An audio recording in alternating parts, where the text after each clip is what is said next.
Welcome back, Twisted viewers, to another twisted tale from Johnny Blaze's Twisted Tales.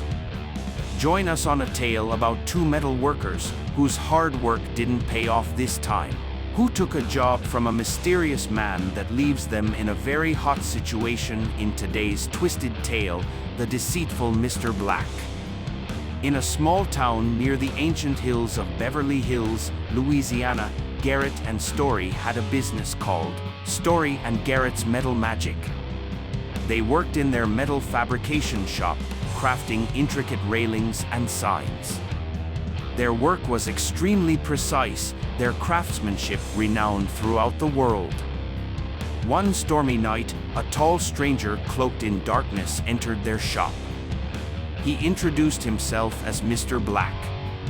He was a completely pitch-black figure with skin churning like black smoke, mesmerizing anyone who looks at it. His eyes were like looking into space and would change as he moved his head. His face wasn't a face, it was more like a solid black skull. Mr. Black had a peculiar request, a gate, forged from the strongest metal they could muster, to be completed by dawn.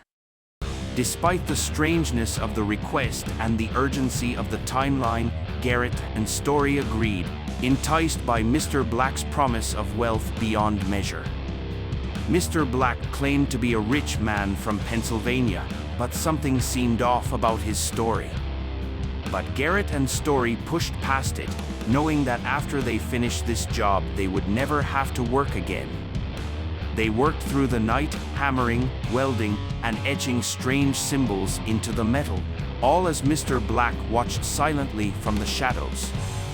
As the first light of dawn approached, they completed the gate. It was a marvel of craftsmanship, and yet a darkness came over them as they stared at its precise metalwork and its intricate designs. "Come," said Mr. Black with a wicked grin, "you will accompany me to install it. Upon completion you will pay dearly, I mean get paid dearly." Garrett and Story followed Mr. Black through the deserted streets, guided by flashes of lightning that lit up their path. They arrived at the outskirts of town, where a stone archway made of skulls stood in the darkness. A darkness that seemed to swallow the very essence of light. "This is where it goes," Mr. Black declared, pointing to the archway of skulls. They hesitated, but the thought of being rich and their families never having to struggle again drove them forward. Together, they hoisted the gate into place, its symbols glowing as they secured it to the archway of skulls. As the final bolt was tightened, a wind swept through the air with a strong feeling of death coming in. Suddenly, Mr. Black's form began to change. His features twisting, his cloak billowed as his bones started crunching. Suddenly 2 horns ripped through his forehead and a pair of massive wings tore through his back. Before Garrett and Story stood not a man, but a figure of pure evil and torture, the devil himself. "You have done well," the devil hissed, his voice echoing like distant thunder.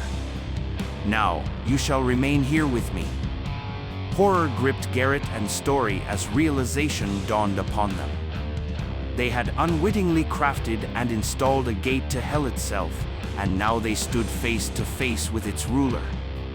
Garrett cried out, his voice trembling. "You can't do this to us. What about our families? This can't be happening." The devil replied with an evil grin, "You should have known better. When a deal seems too good to be true, it probably is. Your soul is mine now." The devil's laughter cut through the air, mocking their ignorance. With a wave of his hand, dark tentacles snaked forth from the gate, grabbing Garrett and Story.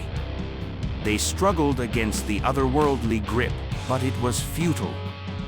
"You have bargained with darkness," the devil proclaimed, his eyes filled with evil. "And now, darkness claims its due." As the devil turned to walk away, he mocked, "Money is the root of all evil. Well, actually, I am." The devil walked away, returning a minute later with an evil welder made out of the bones of the damned souls in hell. He wore a welding mask, crafted from the face of the most evil soul in hell. He wore welding gloves, made from the hands of the most disgusting soul in hell, and he wore a welding apron, skinned from the body of the most tortured soul in hell.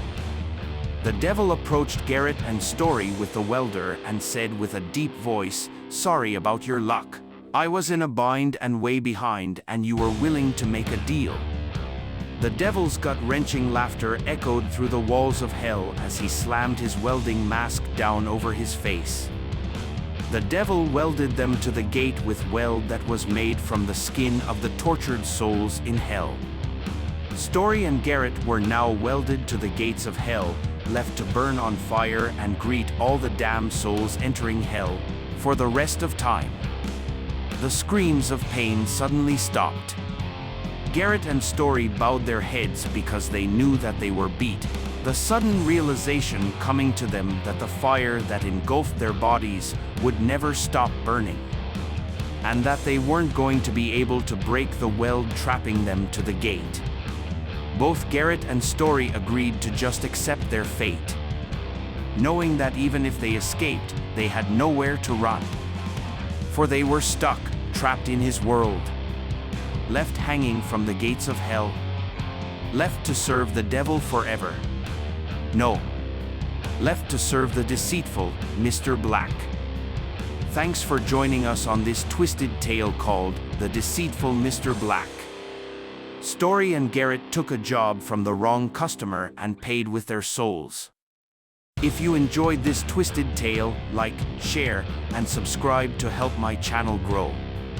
And press that bell icon to never miss a twisted tale. And remember, taking showers with the devil always leads to taking baths with lava.